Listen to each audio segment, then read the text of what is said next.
to the audience. And I will try I will try to very cautiously use the time that we have for this meeting, because there is really a lot to discuss. There is a lot happening in Georgia, around Georgia and the Black Sea region. And we will try to focus today, this morning, on the Black Sea security, and General Hodges has been focusing on the Black Sea security for years now, and he has an extensive experience and knowledge of the ongoing situation, as well as the most recent developments. So I'm really happy that he was able to accept our invitation and share this knowledge and experience with us. I would like to thank EPRC Georgia for organizing all this and putting this together. And then let us start with the opening remarks from Ambassador Degnan, and then we will proceed with the conversation with General Ben Hodges. So, Ambassador, the floor is yours. Thank you very much, Ambassador Shota. It's really a pleasure for me to be here. I want to thank also EPRC for hosting this very timely event and giving me the honor of introducing Lieutenant General Ben Hodges, who, as you said, is certainly an expert in European security and particularly in the Black Sea. As I think most of us know, General Hodges is currently the Pershing Chair in Strategic Studies at the Center for European Policy Analysis, where we are fortunate to have his expertise to help us analyze European security issues with a focus on the Black Sea. General Hodges previously served as Commanding General for United States Army Europe, and before that had a very long and distinguished military career, including serving in a number of joint and Army staff positions, and perhaps most notably for this region as commander of NATO Allied Land Command in Izmir, Turkey. So we are very, very fortunate to have him here with us today, and I'm very looking forward to hearing his remarks. I just wanted to say briefly that obviously today's discussion on the Black Sea comes at a critical time for Georgia as well as for the region. With the threat from Russia looming, ensuring coordination and collaboration among Black Sea countries as well as NATO allies is absolutely crucial to countering Russian aggression and maintaining the European and international security principles that have been the cornerstones of stability and economic growth for decades. There is a great deal at stake here, and this is really a crisis that Russia has created that puts these significant accomplishments at risk. Within Georgia, now is the time for all of Georgia's political parties, both the ruling party and the opposition parties, to unite and work together against Russian aggression, against the aggressive disinformation that we're seeing, and against efforts to derail Georgia's economic Atlantic integration. These are threats faced by every citizen of Georgia, and mitigating these threats will similarly require unity and resilience from all members of Georgia's diverse society, just as in Ukraine. While the threat to Ukraine is clear and imminent, Russia's threat to Georgia continues with Russia's occupation of 20% of Georgia's territory, and more immediately threatening the lives and livelihood of those living within or near occupied Abkhazia and South Ossetia. The United States strongly supports Georgia's sovereignty and territorial integrity, as well as its right to determine its own path and alliances, something that Russia is calling into question for both Ukraine and for Georgia right now. The path that Georgian people have chosen has been towards further European Atlantic integration, and that's clear from poll after poll after poll. That is the direction that this country wants to go forward in. The United States is prepared to continue to support Georgia on its path. Much work remains, and Georgia must further consolidate its democratic gains as it prepares for future NATO and EU membership.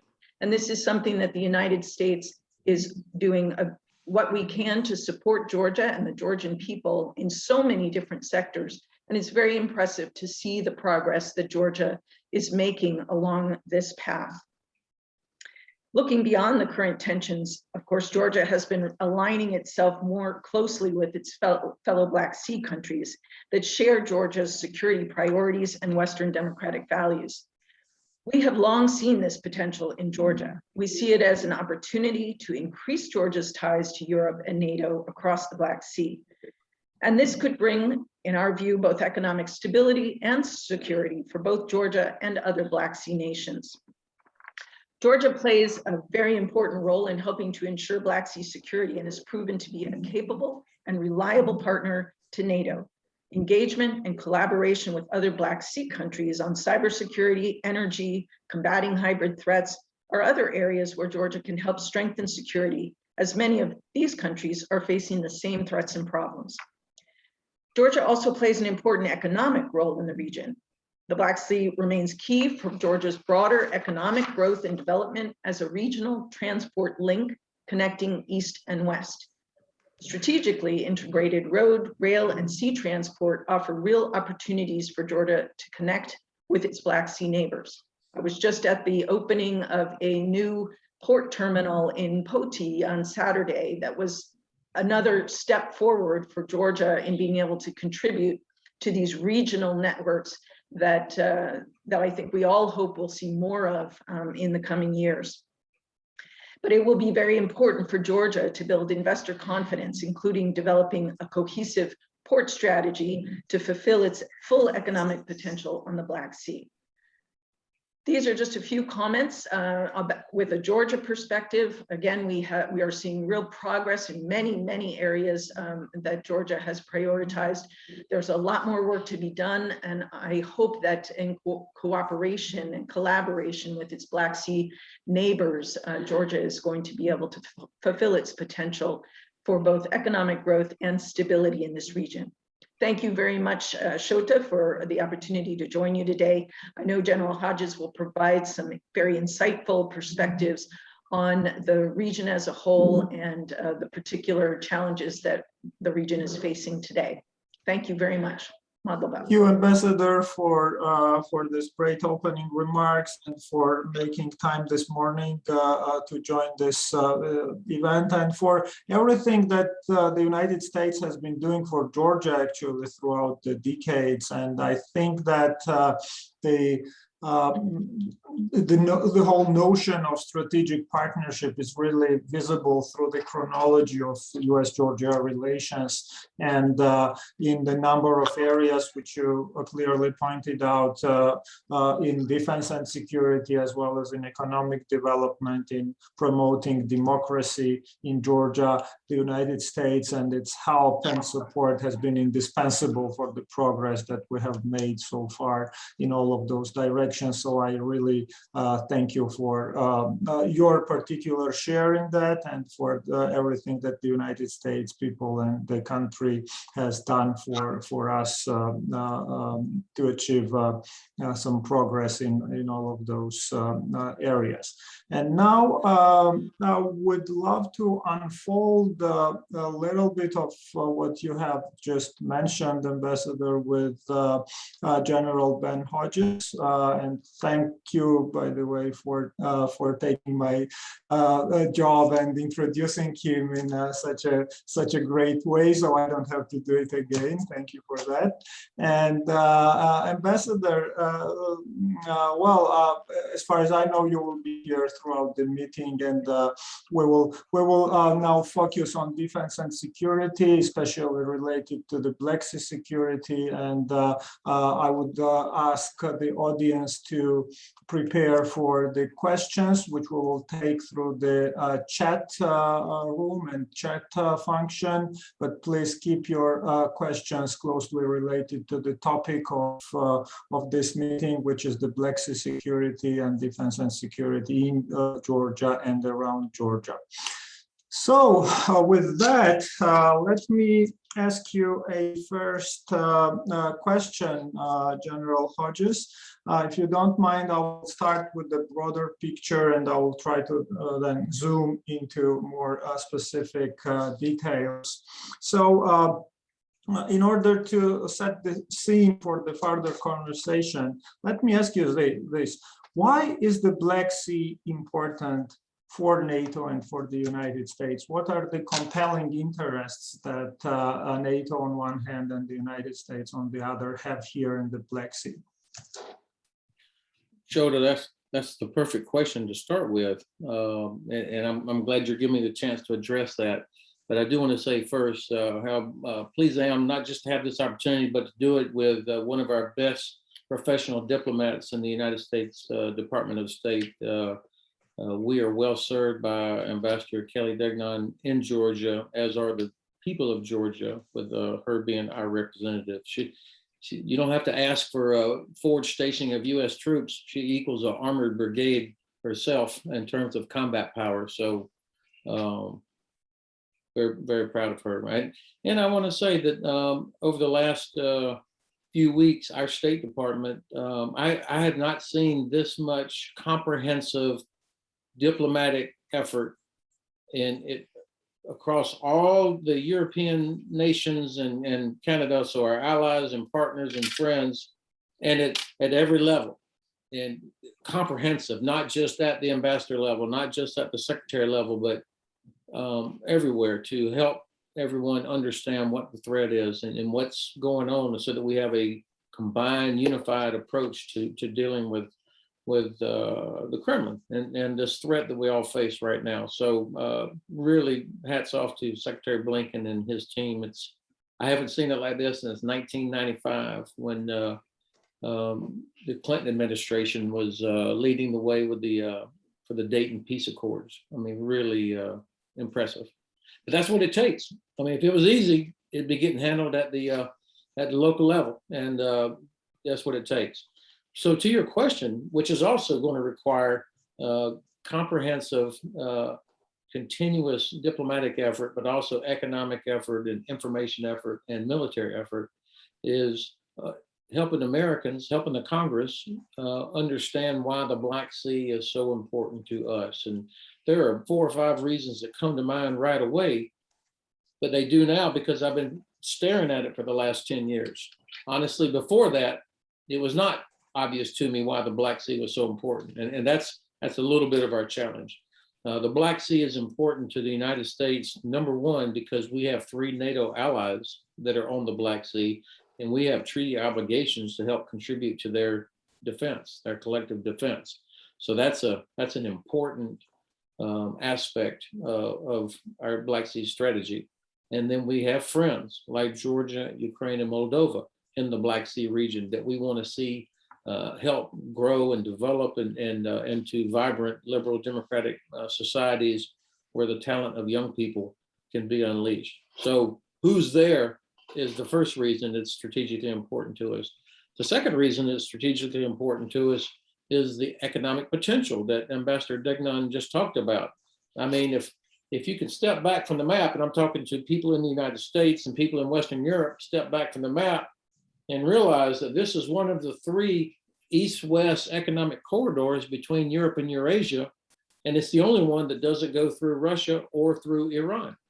And so this is a logical place for massive trade, energy, communications networks to go back and forth between Europe and Eurasia. And Georgia, of course, is in the catbird seat, as we say. I mean, you're the portal. Everything should be going through Georgia. And so for the United States, developing the economic potential of the Caucasus, but this would also benefit Ukraine. It would help Romania, Turkey, Bulgaria, and everybody up the Danube River as well. So the economic potential in so many ways is huge. That's why it's strategically important for us. From a security standpoint, it's strategically important because the Black Sea offers a buffer against Iran and Islamic extremism. And then finally, of course, the Black Sea is the launching pad for all the malign activity of the Russian Federation. Everything that Russia does that is bad, unhelpful in the Black Sea region, in the Caucasus, in the Balkans, and in Syria and in Africa emanates from the Black Sea. And so if we want to disrupt, neutralize their ability for their malign activities, we've got to be there. We've got to compete in the Black Sea region. So those are 4 reasons why we need every member of Congress to care and understand the Black Sea, why it matters to us, and why we need a strategy for that.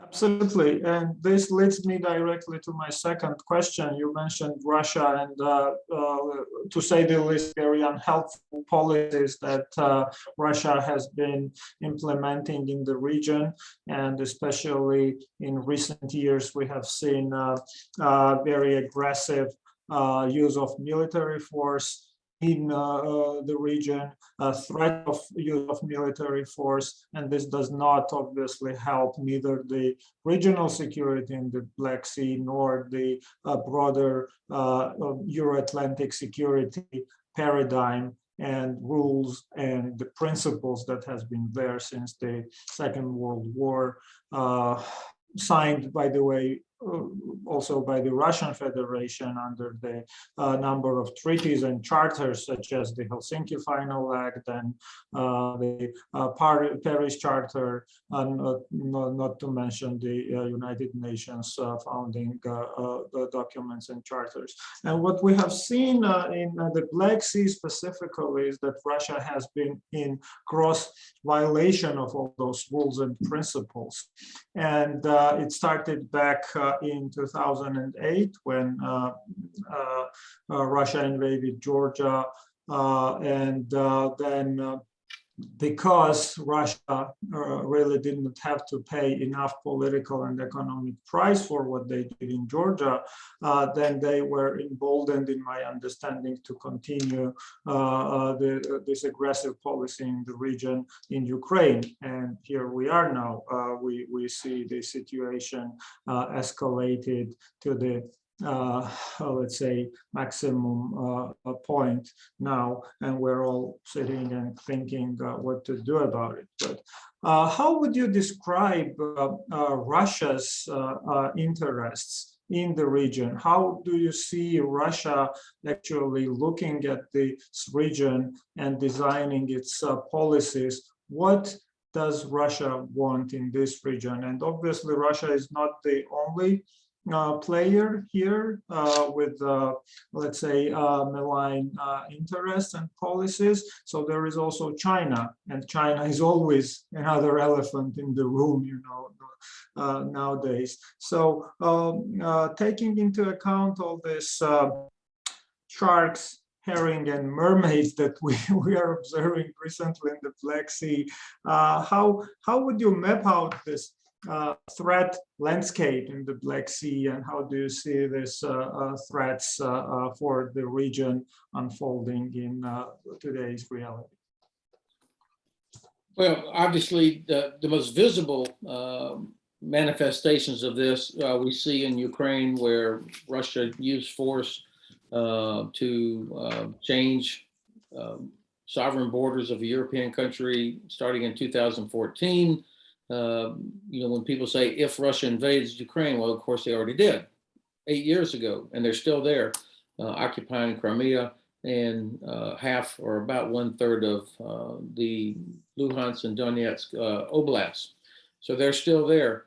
And of course, as the ambassador said, they occupy 20% of Georgia, which since 2008, and they never left there. And they still have about, the number varies between 1 and 2,000 in Transnistria. So the actual use of force to control, to occupy territory in the Black Sea region is very visible with those that I just talked about. But it's not just military that they use. In fact, far more often they use other types of leverage in their hybrid toolbox, if you will. I don't think Russians think in terms of at war, not at war. I think actually they're always at war. It's what tool do they use? You know, on one end, it's disinformation, it's cyber, it's turning the gas on and off or threatening to, it's unbelievable claims to, like, this is Russia, meaning the entire North Pole, the Arctic, you know, things like that. And then on the other end, you've got the threat of a nuclear weapon. All of their major exercises always end with a nuclear scenario or a nuclear strike.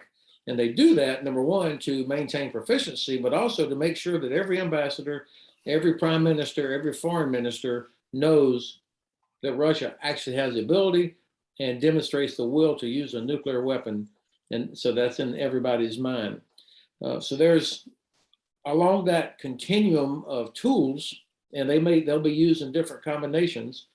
I mean, think about it. What have we all been watching the last few weeks? Is video after video after video of trains loaded with tanks and artillery and armored fighting vehicles heading towards Ukraine, heading towards Belarus.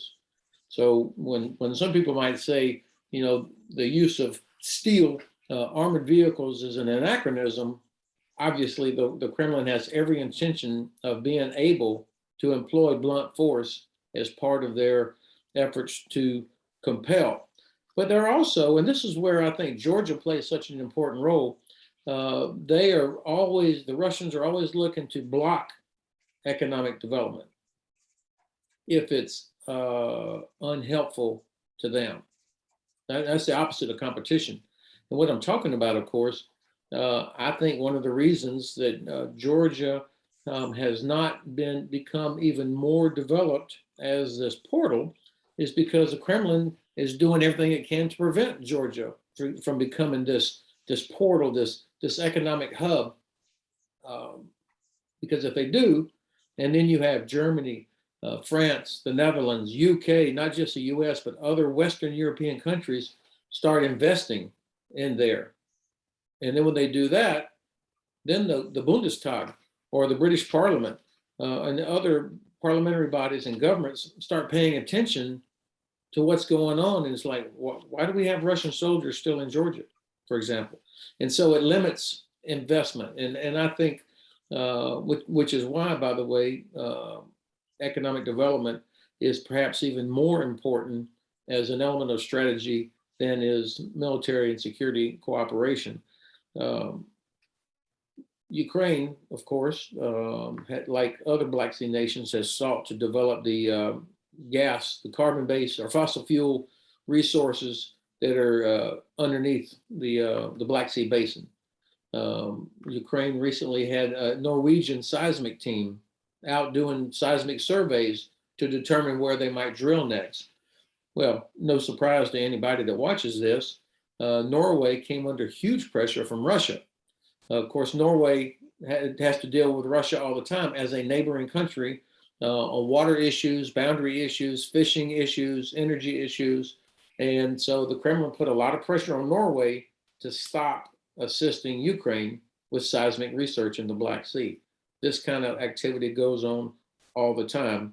And it's also partly why Turkey, our NATO ally, is always so challenged because they depend an awful lot on Russia for trade, for tourism, and for energy.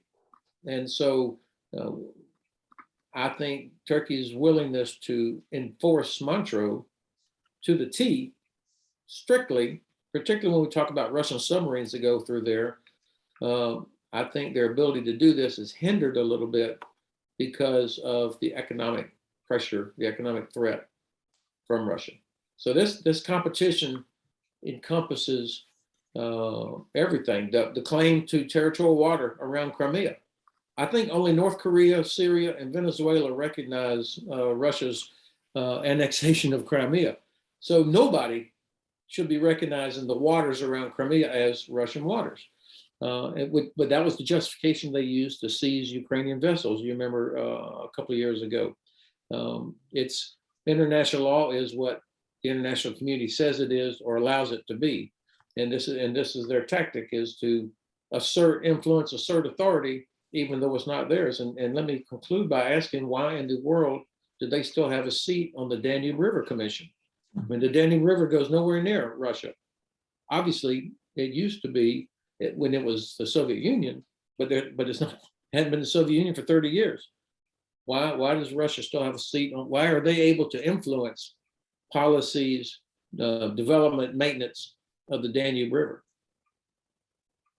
Well, great. General, you pointed out a number of very important pressing issues, and I will try to pick up some of them and ask you the follow-up questions. And first of all, I would like to hear your opinion about Turkey and Turkey's role in the Black Sea security so far, because we know that Turkey has been looking at the Black Sea region in a bit different way before in the past. And the Turkish policy was always based on the understanding that Turkey somehow had an exclusive, let's say, security arrangements related to the Black Sea, and it didn't need much help from other NATO allies to secure the Black Sea region. But since the annexation of Crimea, it has become very clear to everybody, including in Ankara, that Turkey will not be able to provide security to the Black Sea on its own, and it will need more engagement from the allies. But on the other hand, we see this fluctuating relations between Turkey and Russia, and this is most visible here in the Black Sea, and also in the other regions as well. In the Middle East, it is also quite clear that the interests of these two regional powers are sort of contradictory, but they try to cooperate on some specific, more operational aspects there. And we have seen all the range of things happening, from downing the Russian jet in Turkey, from a purchase of the important air defense systems from Russia by the NATO member state. And then today there is a new initiative which we have nicknamed 3+3 in Georgia, which includes three big regional countries, Turkey, Russia, and Iran on one hand, and three smaller countries, Armenia, Georgia, and Azerbaijan on the other. Georgian government has made its position clear regarding this format, and they said they're not going to join, but still there is a pressure from Russia as well as from Turkey on Georgia to become part of this new regional initiative. So what do you think that in this situation Georgia should do in the first place, and what would be the role of Turkey in balancing those threats that you have pointed out in your previous remark? So Turkey is our essential ally in the region, not just the Black Sea region, but perhaps in the Middle East. Part of our problem is if you walk into any headquarters in Europe and the US, you look at a map on the wall, and Turkey and the Black Sea are always kind of down in the bottom right-hand corner of the map, map of Europe. And I remember when I had been in Izmir for just a few months, and I was meeting with the senior member of the Turkish General Staff at a working breakfast, and I said, "Sir, how's it going?" He goes, "Ben, I tell you what, I wake up in the morning, I have Russia to the north, Iran, Iraq, and Syria to the south, the Caucasus to the east, and the Balkans to the west. It's a hell of a neighborhood." And I kind of laughed, and then I thought, well, yeah, of course. On his map, Turkey's in the middle of it. And so when I started thinking differently about the geography, I started thinking differently about the importance of Turkey. It's not just the gatekeeper over the straits. It's not just a place where we have Incirlik Air Base. It has so much more strategic importance to all of us from a security standpoint, from an economic standpoint, and frankly, with such a large population and such a large economy, it affects everything that we care about in the region, in the Middle East, as well as in the Black Sea region, dealing with Islamic nations. So it's very important to us. And of course, I live here in Germany, and there are about 4 million Germans that are Turkish ethnicity. So there's an additionally important connection between Turkey and Germany as well. So now look, let me caveat this up front. I don't excuse any of the bad decisions by Turkey, such as purchasing the S-400, the way they treat journalists. I mean, that's one of the worst places in the world to be if you're a journalist, unless you're towing the line. So there's a lot to be unhappy about with Turkey. But if we're talking strategy, it can't be based on emotion. It can't be based on just who's the current leader. It's got to be about the geography, and it's got to be about our strategic interests. What do we care about in the long term? And then I think we can be a little bit smarter. I mean, candidly, as long as I've been around my Turkish friends and Turkish officers, they have never really trusted us. And I mean that in the sense of they were never sure that they could really count on the United States or NATO if it came down to it, because we tend to sort of surf in and out. And to demonstrate our interest, we take them for granted that we can always have Intralink. We take it for granted that we can have a couple of other things there, and that they'll always take care of the gate there at the Bosphorus.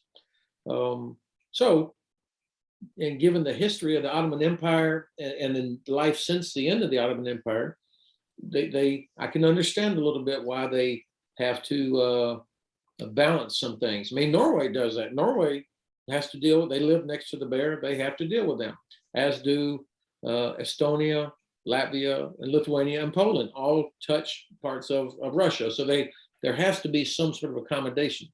Now, what does that have to do with Georgia? I mean, what's Georgia's role? I think, honestly, this current security situation with Ukraine and Russia, and Russia clearly is on the march right now.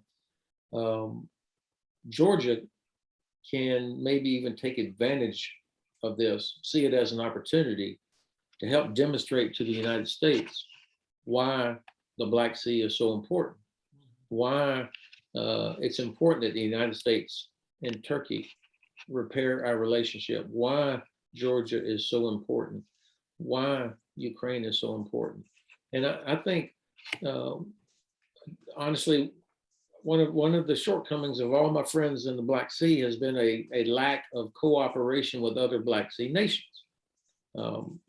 Right now, almost every member of Congress could correctly identify Latvia and Estonia on a map.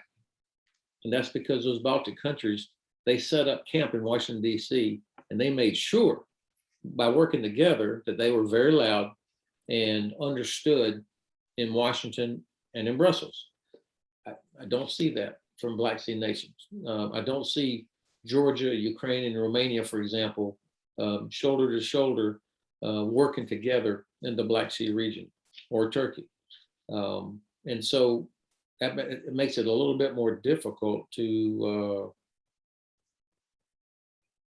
get attention from the Congress, for everybody to go like, holy hell. I mean, this is big for all of us. Unless you're somebody that really happens to focus specifically on a nation or on a particular issue.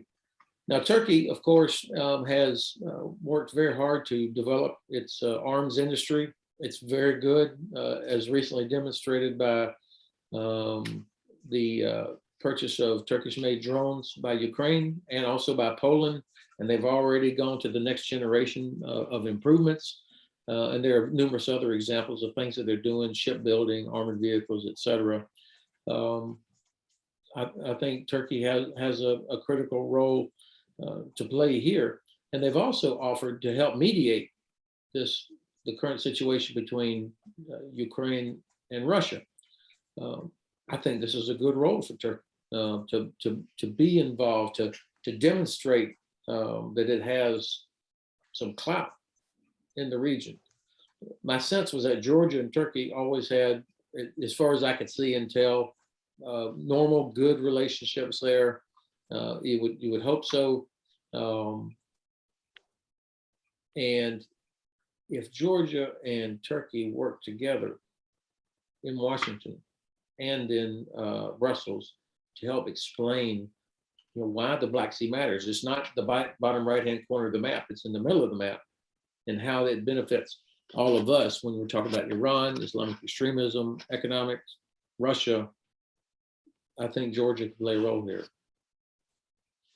Great, great. Thank you very much for this thoughtful comments. I can only fully agree with what you said, that there is a need, an urgent need, of more coordinated policies on behalf of the Black Sea countries to make the case, about the Black Sea security from within the region, and come up with a unified vision and the policy and the strategy of how to actually achieve the better Black Sea security, and then try to sell this, to our partners and allies in Brussels, Washington. But it has to start in the region, as you really clearly pointed out.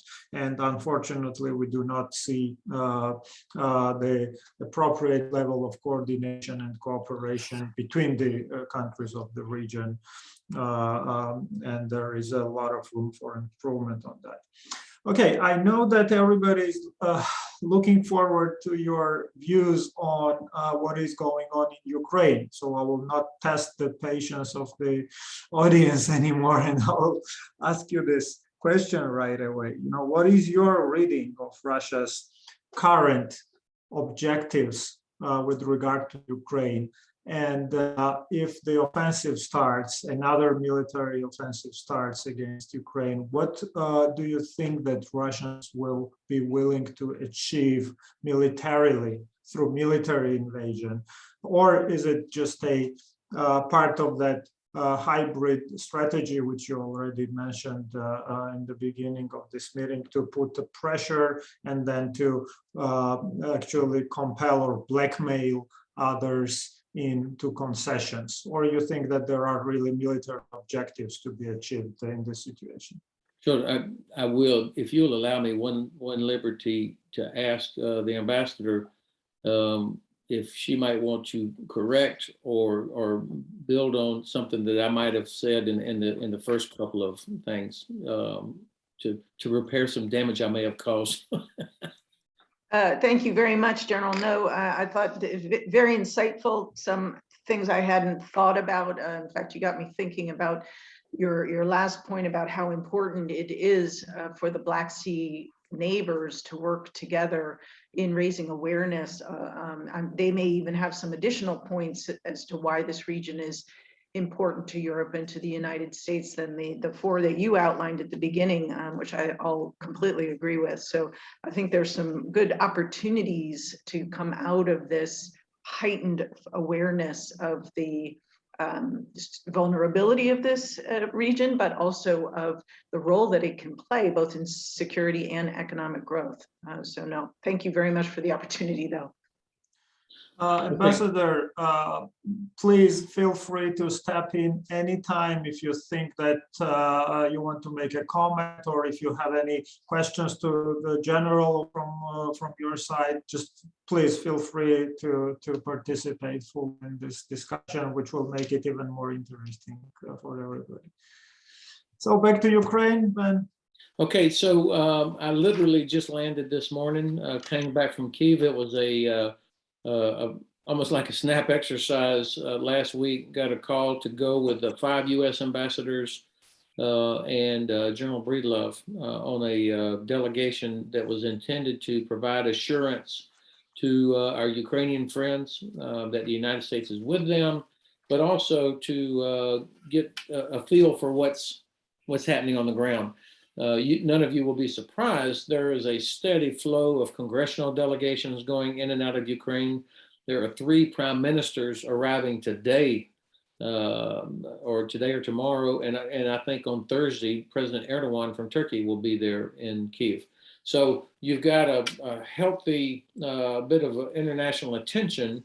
People are concerned, and so frankly, I think this is a good thing. And all of you will have heard about or seen yesterday Ambassador Linda Thomas Greenfield, who was our excellent ambassador, professional diplomat, ambassador to the United Nations, and her calling out the Russians on what they're doing in Ukraine. And I think the Russian ambassador got up and walked out, which is usually what people do when they don't have anything worth saying, or they can't answer the questions. That's the resort. But anyway, I left Kyiv this morning feeling much more aware of what's going on. I took the temperature a little bit. Of course, it's very concerning there. You can sort of feel it even in the city of Kyiv. I wasn't out on the front line. I wasn't in Mariupol. I wasn't up on the border with Belarus. But even in Kyiv, several people commented that there's a little less traffic. It didn't have that as vibrant as many of you know Kyiv typically is. So people are concerned. There's concern about the economy. And there's been a very public disagreement between the administration of President Zelensky and the White House about what the threat, what's coming, what's happening in the next few weeks. And naturally, that has an impact on economies. I mean, foreign companies start thinking, should we pull out?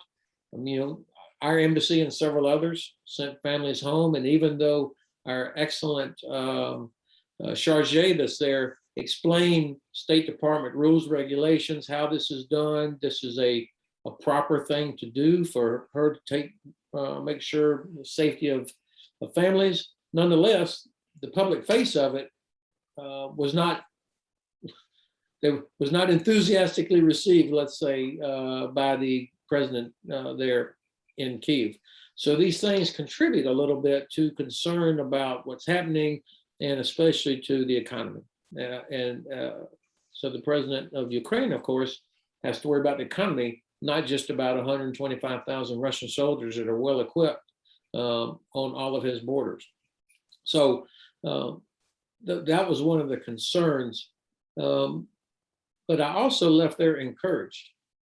I left there encouraged. It is clear to me that Ukrainians are going to fight. This will not be like 2014, where the Russians basically walked in and took Crimea.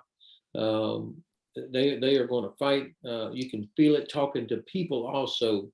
They have a long way to go before the Territorial Defense Force is up to achieving its full potential.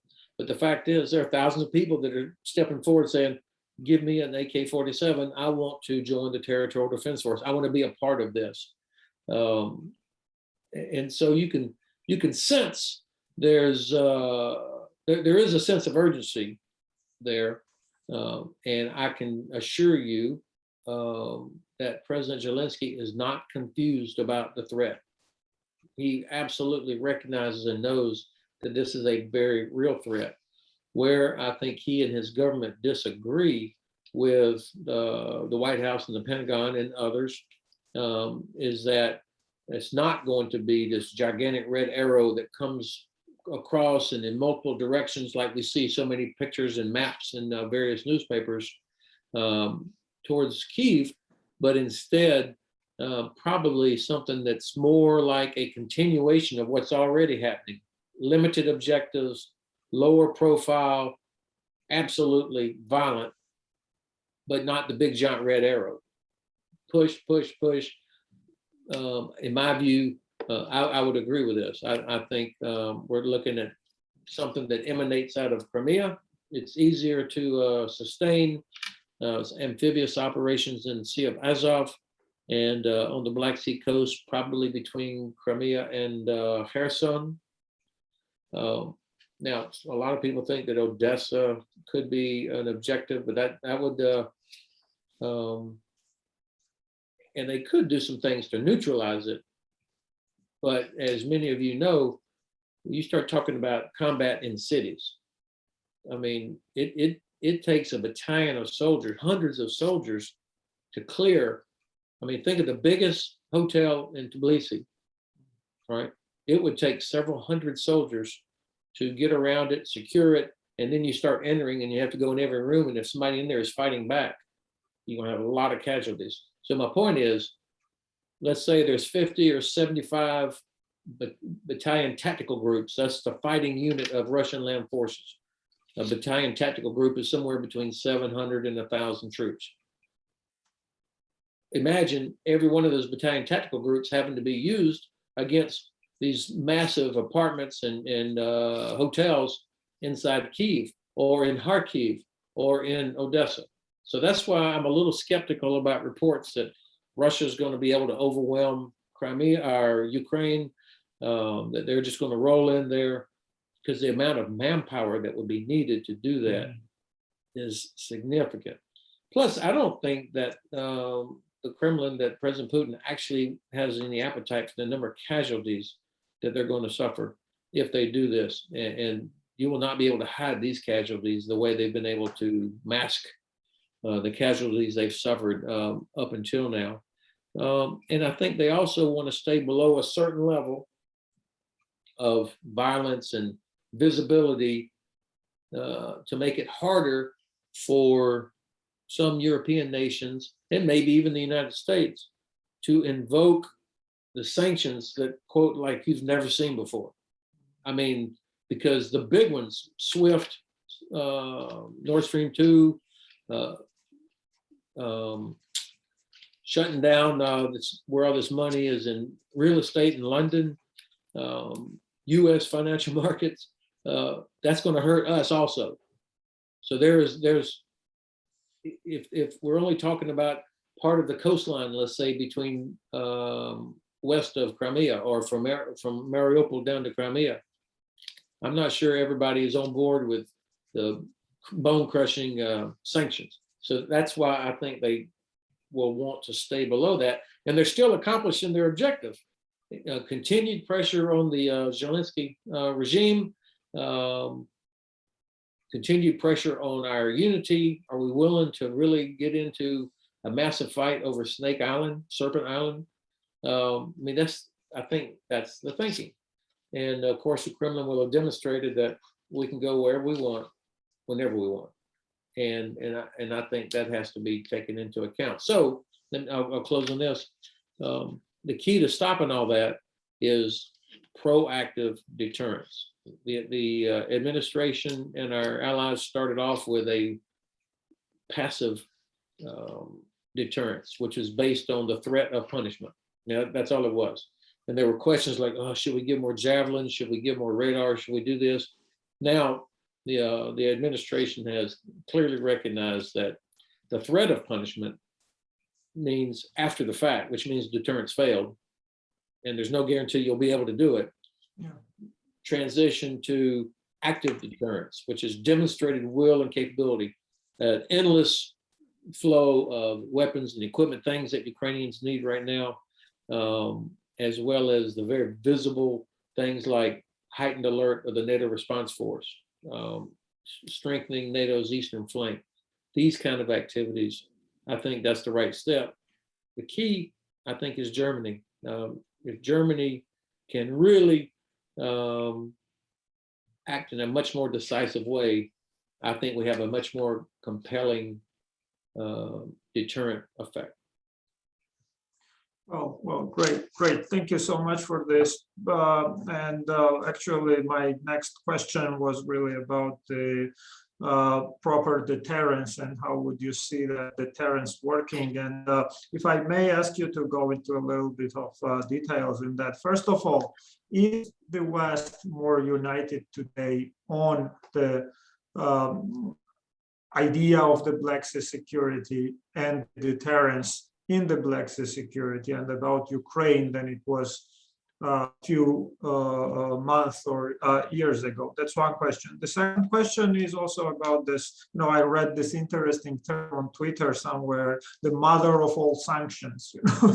Does it have to be this big and unprecedented, or there are some specific small things that the united West, let's say, can do to stop and deter Russia's further aggression with regard to Ukraine? And finally, what can be Georgia's stake in all this? So what can a small country like Georgia, which is sitting in the middle of all this, as you mentioned, and does not have a proactive policy or even vision about what to do in this situation? And I get this impression increasingly that we're on the wrong side of all this, honestly, because I have not heard or seen any helpful rhetoric or actions from our side on this. So how could Georgia contribute to, how can Georgia help its friend, ally, and brother Ukraine in this situation? And how can we fit in this unified Western actions and policies on Ukraine today? So first of all, Georgia has got to be loud and clear and strong in its messaging to all the non-believers in Europe. Say, hey, the Russians are still here in Georgia. What's happening in Ukraine now is just the latest phase of what started in 2008. These are not disconnected. I mean, there's a pattern that the Russians have perfected where they go in and with a different reasons for what they do, and then they end up in the international stage changing the narrative of what happened. So Georgia has got to be loud and clear and consistent and shining a very bright light on, you know, what happened in 2008 and then what's happened in 2014 and now 2022. There's a solid line, and the Russians have never stepped back. This is all connected. It's the same thing of the Kremlin, I think, trying to get the empire back, not the Soviet Union, empire. And so that's one way where Georgia can be very helpful. And don't underestimate the importance of the voice of a smaller nation in various international bodies, whether it's OSCE, the United Nations, international courts, every place. Speak up and unmistakable about Russia. You are the aggressor here. You did it to us, and now you're doing it in Ukraine, and hold them accountable. That would be very important. Secondly, you know, what's at stake here, as the German Foreign Minister Annalena Baerbock, she called it what the German phrase is, the gesamte europäische Friedensordnung, the entire European peace structure. That's what's at stake here.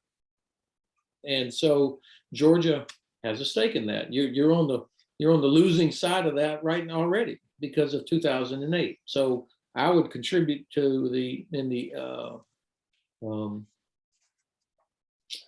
information space. But also look at Lithuania. I mean, Lithuania is taking on the Chinese Communist Party. And it's painful, by the way. I mean, this is not without cost. But Lithuania is taking them on. Is Georgia doing anything like that with regards to Russia? I mean, are you threatening some sort of actions? And sometimes these things can pick up momentum. And you know, Russia needs Georgia in a variety of ways. There may be some leverage there that you could use. Now, of course, there's risk with that, but Russia knows that. And so if we're going to hold them accountable, all of us are having to take some risk.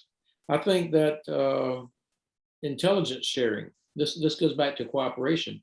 You will know things about what's happening in Russia, where troops are, where ships are, better than anybody else.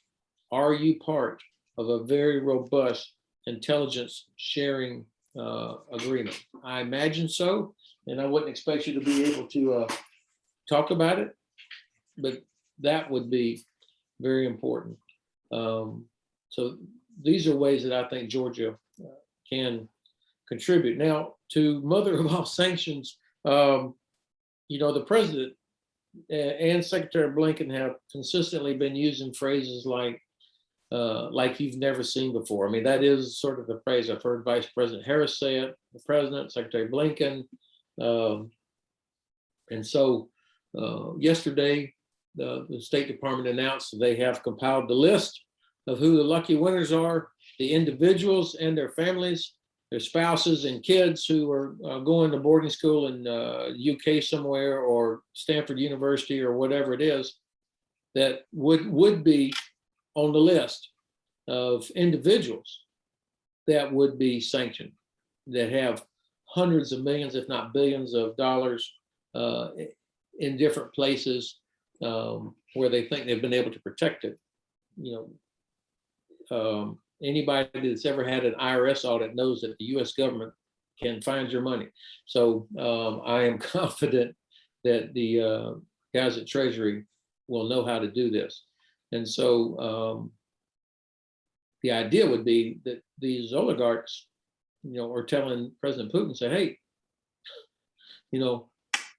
I can't afford to lose my mistress's house on the Adriatic, or my big giant place in Mayfair or Belgrave in London.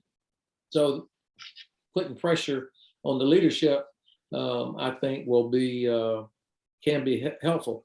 I only wish that we were doing it now. I mean, why? I think it won't be nearly as effective if we do it after the fact, because I don't think that they actually believe we will really go through with this, or not everybody. Maybe the U.S. does, but not everybody. So I think it would be useful to give them a little appetizer to show what it's going to feel like. The last thing I'd say is, deterrence is in the mind of the person that you want to deter. Does President Putin believe, when he's looking on that video screen and he sees President Biden, does he believe that the Prime Minister of the UK, that the President of France, that the Chancellor of Germany, that the Prime Minister of the Netherlands, and everybody else is with him? If he doesn't, if he believes it's just the United States, I think they say, we can ride this out. But if he sees everybody, then I think they hesitate, and that's what's critical. And so what we're doing to try and keep everybody on side is essential to that. I mean, because there's, like I said, I live here in Germany, coalition government. There are a lot of people who, for different reasons, some good, some not so good, really have a hard time seeing Russia as the bad guy here, or they buy into the narrative. And without Germany, then I think our deterrence is a lot less effective. Okay, great. Thank you. And I will stop abusing my privileges here and go to the questions from the audience in last about half an hour or so that we have left for this meeting. So I will start to the related question to where you left it, General. And this question is from Tavari TV, Natia Goksadze, and she wanted to ask you about the possibility of preemptive sanctions. And this is something that President Zelensky is most probably pushing for or favoring this option. So is it something that you can see coming, or actually you think that the deterrence and threat of sanctions started to work somehow? Because if you see the statements from the officials, and yesterday I also read this great quote in Twitter as well, that Lavrov out-Lavroved himself, by actually blaming the West and the United States in occupying the countries and entering the countries with the military force without the consent of that countries, while Russia is actually deploying the military force only upon the request of the recipient countries. This is, of course, ridiculous. But then there is a lot of cacophony in this regard on this line as well. And there is this contradictory line by the ambassadors in different key capitals of Russia saying that actually Russia does not want war and Russia is not preparing for the war, and that actually Ukraine is to blame. Ukraine and the West is to blame for the escalation. So on one hand, we hear this clear statements that Russia doesn't want war, but the steps that they take obviously point into the different direction. So do you think that this preemptive sanctions in this context can help, or you think that actually the tensions are already going down a little bit? So I do believe that we should implement or invoke some of these, I guess implement's the right verb, sanctions. Not all of them, so that there's room, but I don't get the feeling yet. I have not seen language that is indicates any de-escalation or lessening of the threat, even after all that's been done over the last many weeks of diplomacy and the combination of efforts by the United States and allies and friends. So I think it's time to turn up the heat some more and just pick, whether it was some of the individuals or do some things that apply pressure elsewhere, whether it's sanctions, which I would support, or one of my favorites is working with our Turkish allies, where Ankara is 100% convinced that we will not leave them exposed to what Russia might do in retribution, to say there's at least 2 or 3 different articles under Montreux that where Turkey has authority to stop Russian ships moving through or anybody moving through the straits. I think there should be some kind of announcement that this is being seriously considered because of this violation, this violation, this violation. So make the Kremlin stop and start worrying about that. Or if we let it be known that we're developing the plans to blockade the Russian Navy base in Tartus in Syria, make them start worrying about that. I mean, just talking about it, get that into the conversation so that they cannot just focus straight ahead. I'd love to see a nice big snap exercise in Georgia. That's one of my favorite places for us to train. And Georgia's such a good host.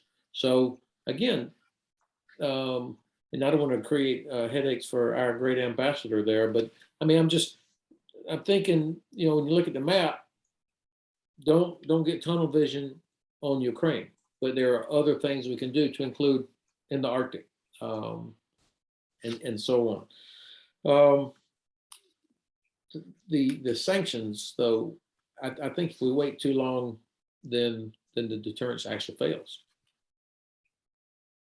Great. And there is a question from my good friend, one of our hosts, Ambassador Gigiadze from EPRC, and he is asking actually whether you think that there is still enough room for Putin to retreat from this whole campaign that he has built up there without losing the face domestically. So without any trophy brought back to Moscow, is it possible to de-escalate the situation still? I love that question. Yes, it is.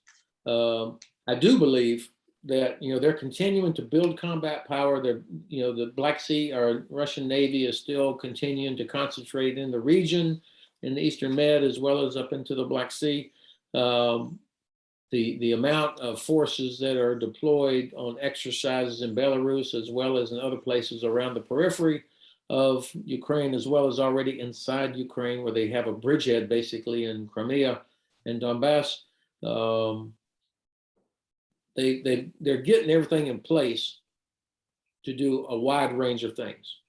And I believe that this is intended to put huge pressure on the government of President Zelensky, as well as all of us. And I think that they believe that at some point somebody's going to crack, that there'll be some concession. In fact, there is no doubt fueled by the Kremlin. There was some talk in Kyiv that they think that some people are speculating that the reason that the US has hyped this up too much, in their view, is to raise the pressure on the Zelensky government so that the Zelensky government would go ahead and agree with some of these nonsensical things where Donetsk and Luhansk could have some sort of autonomy and could influence, in other words, veto Ukraine's ability or influence Ukrainian foreign policy. So this is all somehow connected. It's not by the White House for sure, but that's the language that's out there. So the key is all of us sticking together and making it very clear that there's no way we, the United States, are going to encourage or support or press Ukraine to do anything that affects their sovereignty. Now, skilled diplomats, of course, are always going to be looking for off-ramps to prevent conflicts, but without forfeiting or betraying our values or our friends. So what are some possibilities that would allow President Putin to, say, look, I got the Americans, they cracked, they gave in to my demands, we win on things such as more transparency of exercises. All right. First of all, as you know, these guys never live up to any agreement about transparency. That's okay. I loved it when I had Russian and Belarusian observers come to our exercises or go in our barracks, because they could see, like, wow, these guys are prepared. They're really good. I welcome that kind of transparency, even if they never reciprocated. So let's double down on it. Let's say we'll do way more than is required by the Vienna document in terms of transparency. We'll wear them out with invitations to platoon level live fires, whatever. But increase the transparency, and maybe even what I'm probably the oldest person on the net, other than my old friend Tato. They used to have this thing called the Soviet Military Liaison Mission. When we would be out on a reforger exercise, you would see these nice Mercedes driving around with four Soviet officers riding in them, and they were clearly marked, and they could drive around and watch all the exercises. And the acronym was SMLM, Soviet Military Liaison Mission. Of course, the soldiers called them smell them, but there was this transparency. Let's reinvigorate something like that. So that's one thing that he could wave around. The second thing, I'm willing today to guarantee that Lithuania will never invade Russia. I'm willing to guarantee today that Estonia will never invade Russia, even if they really wanted to. I'll guarantee it. And so, in other words, this total fairy tale that NATO is a threat, that NATO is encircling Russia, that no thinking person would actually believe. But if it helps give him something to declare, and also satisfies some of my neighbors here in Frankfurt that it really is our fault and that we are about to encircle Russia with our 30,000 American soldiers that are here in Europe. Okay, let's have a big event, a big signing joint declaration by NATO, the organization that has been guaranteeing the boundary of the Soviet Union since its founding in 1949, and guaranteed the border of Russia since the breakup of the Soviet Union. NATO, the safest part of Russia's border, the one place from which it will never be invaded. We will guarantee that we'll continue doing that. I mean, sign something like that and let Putin wave that around. Now, of course, people say that's ridiculous. Of course it's ridiculous, but make a big spectacle of how ridiculous it is by signing something that he can then wave around. Now, I'm sure that Ambassador Degnan could come up with a much more skillful way to describe, the thing that I'm talking about. But that's two things. And then the third thing, continue to talk. We can talk all day long, all night. because I do hear from a lot of European friends, oh, but we've got to maintain dialogue. Dialogue never stopped. We're in the OSCE together, we're in the United Nations together, you have NATO-Russia Council. There are so many different ways for dialogue, but if that makes everybody happy, talk all night, endlessly, and just make sure we understand who it is we're talking to. We're talking to people that use poison on their own opposition, chemical weapons inside the UK against their own opposition, that chased down an opposition leader and murdered him in the Tiergarten, less than about a kilometer from the Reichstag in Berlin. That's what we're dealing with. These people use cyber that ruin people's lives, businesses, societal structure. This is who we're dealing with. They separate families, they kill people. That's what we're dealing with. So we'll talk all day long, as long as we understand who we're talking to.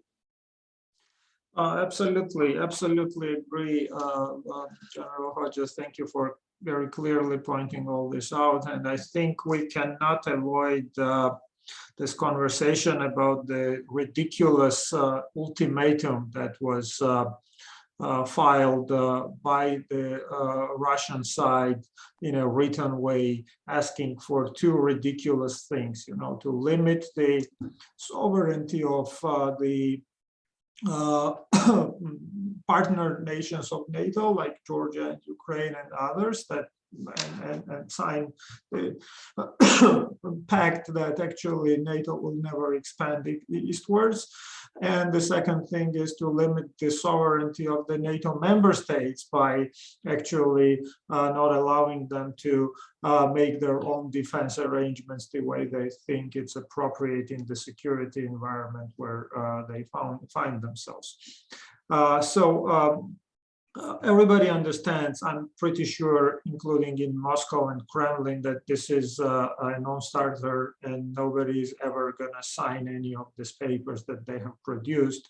But on the other hand, there is this talk and discussion endlessly in the security community and in political circles that this might be about NATO, and this encirclement narrative you already mentioned, but there are more. How can Russia tolerate NATO forces or military bases at its border? Right? We all understand that there are no NATO bases or NATO forces, and the membership of Ukraine and Georgia to NATO does not threaten any sort of military threat to Russia, as you also clearly pointed this out. But still, there is this dominating opinion in some of the expert and political communities that if Georgia and Ukraine do not strive towards NATO, and if they give up their integration ambitions, then these problems with Russia might go away. Of course, it is not based on anything, and all the facts and all the recent events on the ground prove that Russia has actually not been really concerned about the military threat from NATO, but from letting these countries, in this case Ukraine and Georgia, away from its orbit, and it's about the spheres of exclusive influence. So this question from David Bobokhidze from the audience ties into this discussion and the question. So do you think that actually if Georgia and Ukraine, if one day say that, okay, we are now neutral states, we're not aspiring to join NATO anymore, the problems that we have with Russia on the ground can go away with that easily, or it will become even worse? Well, I don't think there's anything in history that would give me any confidence that if we just rolled over for them on a couple of their demands, that they would be satisfied. I mean, there's even Bismarck said that no treaty with Russia is worth the paper it's written on. So I mean, there's a historical record of them broadening their reach, always going for advantage. They have zero interest in some sort of diplomatic equilibrium. where, can't we all just get along? They don't live up to any of the agreements.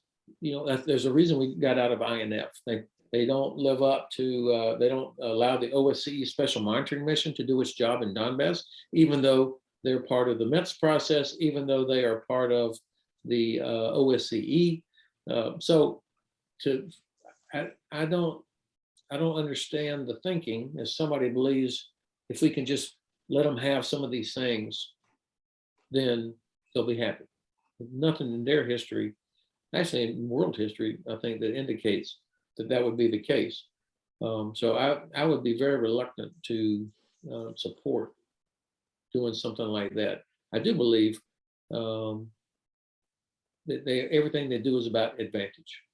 They'll pause if it's to their advantage and wait for us all to lose interest, and then they'll keep going. So that's what we're dealing with. Okay, great. So I have, I think, two last questions from the chat, and one of them actually hits the point of the importance of economic cooperation, which was raised here by the ambassador and yourself more than once. And the question from Alexandre Kandelaki actually goes to the port of Anaklia, and he is interested whether you are aware of the specific challenges that actually stopped this project, and whether there are any opportunities that you see. How should we revive this? And if you think that this can actually improve the regional security, what are the possibilities to push this project forward one way or another? Well, let me see just a couple of quick things, and then I might ask the ambassador if she could, because she'll have better visibility on some specific things going on inside Georgia that I would not be able to address, Kelly, if you won't mind that. But for me, you remember in the beginning we talked about the strategy and the strategic importance of the region, and the key is the Caucasus for Georgia to become that portal between Europe and Eurasia, for pipelines, for rail, for telecommunications networks.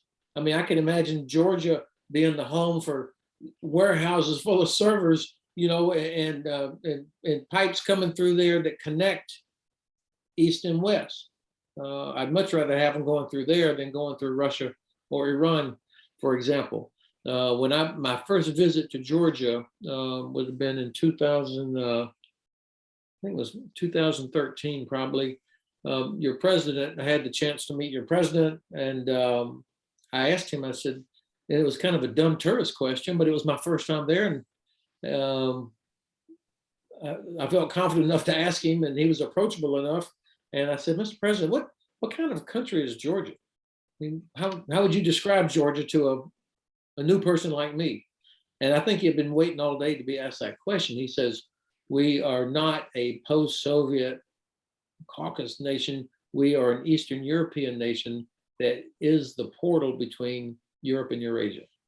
And I remember it like it was yesterday. And that really stuck with me, how he saw Georgia's role as a European nation that looked east and west. And the geography gave you the opportunity to be this gateway, this portal for all manner of trade. But that means you've got to have port, you've got to have infrastructure, and a port that can welcome in the biggest ship that goes into the Black Sea.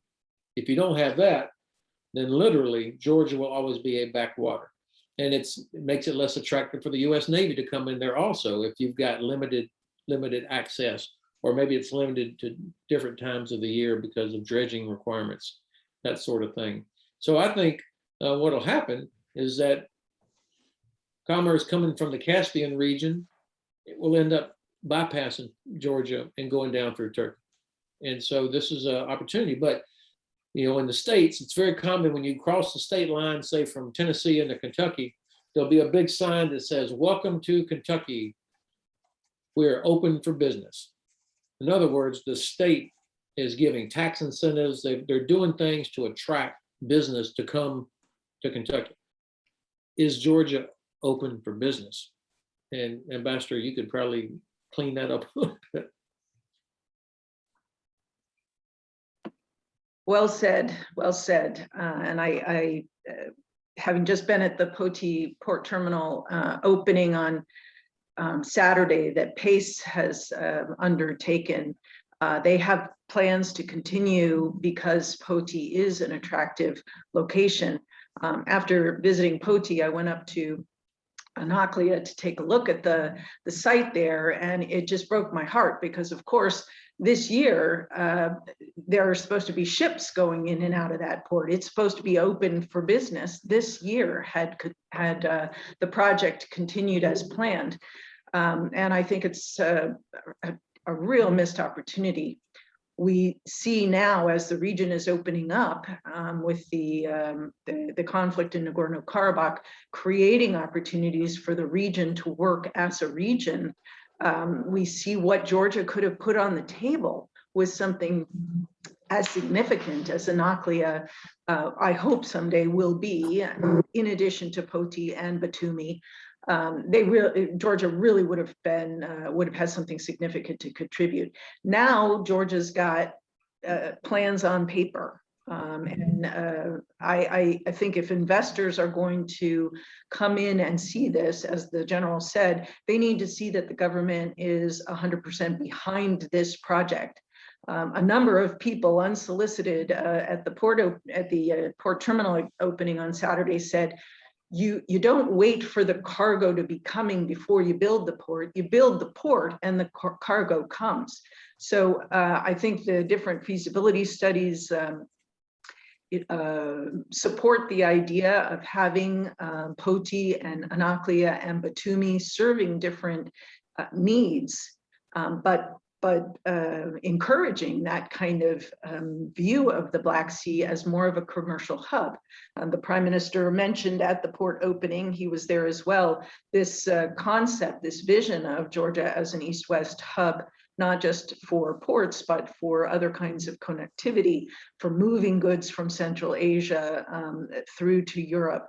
But you have to have more than words. You have to have strategic plans. You have to be able to market this to good investors to get the ball rolling. And I would say, unfortunately, because Anaklia got tangled up into political and economic difficulties, Georgia is behind the curve in what it can contribute to regional network opportunities right now.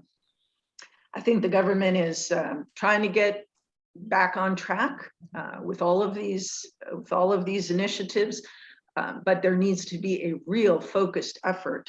And I think the three countries need to work more closely together in developing these networks, not wait for others to bring them together. And I know Turkey, with this concept of a peaceful neighborhood, is trying to do that because it can serve a sort of central role connecting Azerbaijan and Armenia and Turkey. The countries really just need to grab that and sit down at the table and start working out some plans for the regional development as soon as possible. Thanks. Well, thank you, Ambassador, very much for this. And we have 4 minutes, 2 questions, and we have to wrap up our 1.5 hours of a fantastic conversation. So I will try to combine last 2 questions from Elena Kvanchilashvili and from Lucas Fagliano. And both are related to the malign economic interests and harmful investments, on one hand from Russia and on the other hand from China and the Gulf states. And the questions are sort of related to the threats that are coming from this kind of political investments and using trade and economic relations as the tool for political pressure. And what we see is that on one hand, the government of Georgia is using the mechanisms that it has, informal mechanisms that it has for interaction with Russia, such as the infamous Karasin-Abashidze instrument to promote trade and economic relations, despite the fact that we have seen that this economic dependency on Russia has turned out very bad for Georgia's security. And you pointed out a number of times that security and economy need to go hand in hand. So the questions, both questions sort of allude to this threats that are coming from this kind of economic relations and investments. And if and Lucas is specifically asking, how would you think Georgian government is handling this hybrid threats coming from this kind of relations at this point, and what would be your advice to push for it? And this last part of the question from Elena also mentions a very important point about the possibility of FTA with the United States. So maybe Ambassador could give us any updates if there is anything happening on this regard, if there is anything in the pipe or in the future that we can opt for. So I'll use 1 minute and leave the other minute for the ambassador. For me, this is all about transparency and legal systems and processes that investors trust. That if somebody's going to put money somewhere, they want to know if it goes bad that they're going to get their money back, or that they're not having to pay extra hidden costs that are perhaps illegal.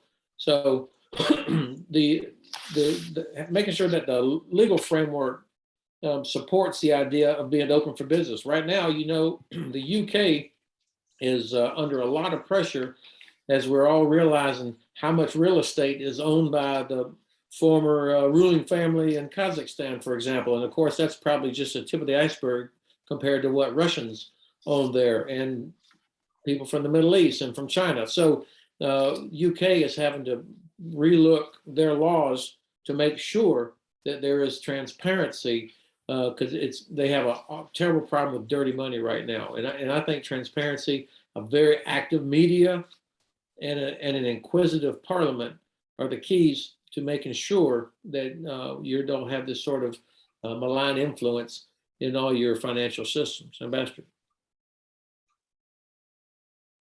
I couldn't agree with you more on that. That's one of the reasons that we and others have been working with Georgia on developing a critical infrastructure investor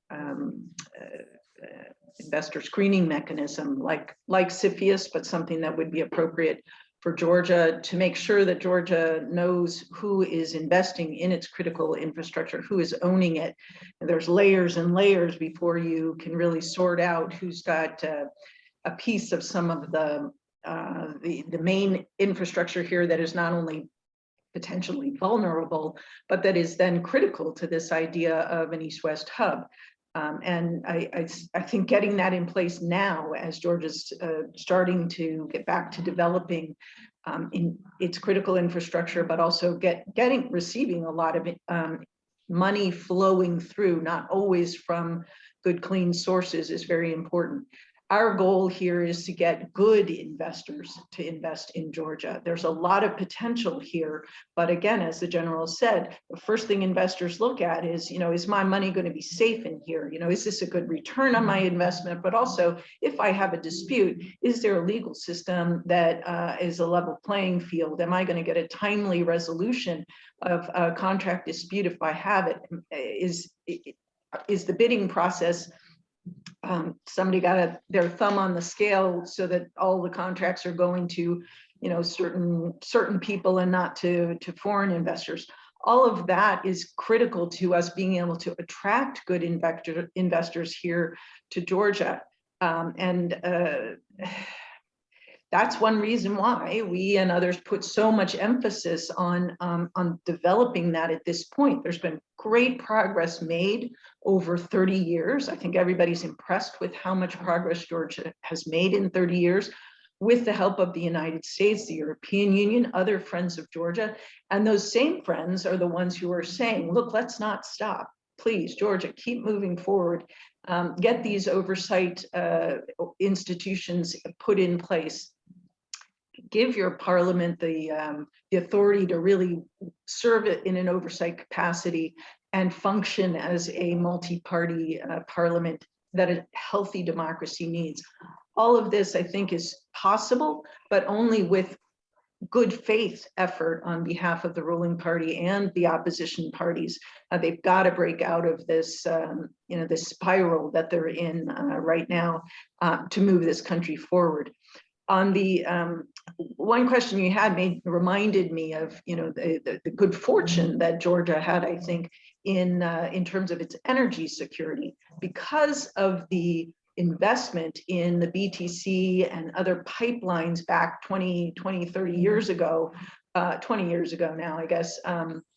Georgia is not as reliant on Russia for its energy and certain other things as it might be otherwise. And that is just an example of why it's so important for Georgia to look to diversify its markets. It has been developing new markets, so it's not as reliant on Russia, despite the fact that Russia remains an important trading partner.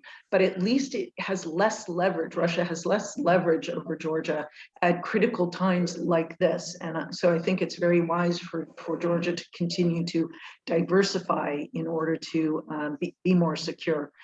Finally, on the last point about the free trade agreement, I think anybody who has been following US developments knows that trade agreements have not been at the top of the agenda for any country recently.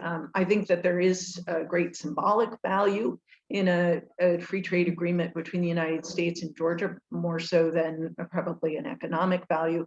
And we continue to raise it, but again, as you see in the United States, trade agreements are not at the top of the agenda right now. So we'll continue to have that as one of our talking points. But thank you again for the opportunity to participate today and to hear so many interesting comments from General Hodges, as always. Well, Ambassador, thank you very much for so eloquently summing up this internal political discourse of what we have discussed here in a broader regional and global context, and this is, of course, in clear correlation with the security environment where we find ourselves in, and the response that Georgia, as the country, should actually generate based on the clear understandings of what we want, who we are, and how are we going to achieve our objectives. So thank you very much for that. Well, let me use my one more minute to sum up this really fascinating discussion. When General Hodges and I wrote an article a couple of years ago about new Iron Curtain coming to the Black Sea, it was still a marginal position. Ben, if you remember, we were almost the only ones talking about this, and this was seen as an extreme, point of view back then. But now what we see today is that Russia actually came up with the formal request or ultimatum, which is actually trying to elevate the Iron Curtain right here in the Black Sea. So I would suggest that if anybody has not read that article, to go back and see how we anticipated, unfortunately correctly, what is going on today here. And the tools that Russia is using for elevating this new Iron Curtain in the Black Sea is actually hybrid. It's like the mermaid that we have on the invitation banner here, which is neither a woman nor a fish, but it's a combination and hybrid of both. So as General correctly pointed out, we are in this constant situation when it is no longer a peace, but not yet a war. So this is where we are in Ukraine, and the events around Ukraine today is a clear proof of that. So what is the response to that? Clarity, as much clarity as possible about what our objectives are and how are we going to fight for those objectives, and unity. So to be united, as Ambassador mentioned, on the national interests and national objectives within the countries and between the alliances, and then making this clear point about what our objectives are, and that we're really prepared to take whatever it takes to achieve our objectives, and that's the only recipe towards more peace and stability in this region. That's basically my takeaway from this very interesting conversation. So I would thank both of you very much. Ambassador, thanks for taking time to join this. Ben, thank you so much for this thoughtful comments, as always, thought-provoking, a lot to deliberate and think about, and thank you for participating in this conversation. Thank you very much to the audience for the questions and to EPRC for arranging all this. Thank you.